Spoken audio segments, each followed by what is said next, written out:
Welcome back to another technical deep dive here in the debug zone.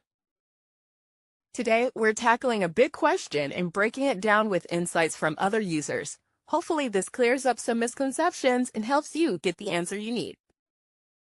So, buckle up, stay a little curious, and let's jump right in.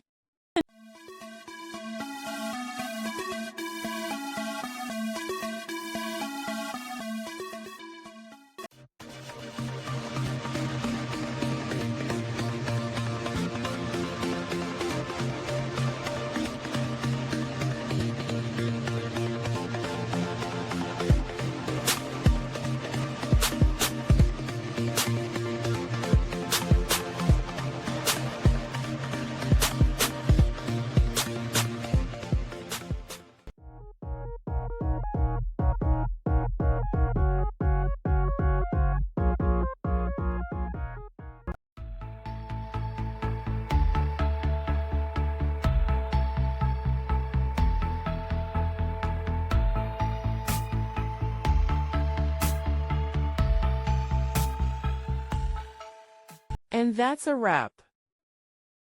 I hope you found the answer you were looking for. If you did, take a second to hit that subscribe button. It really helps out. And let me know in the comments which solution worked best for you. See you next time in the debug zone.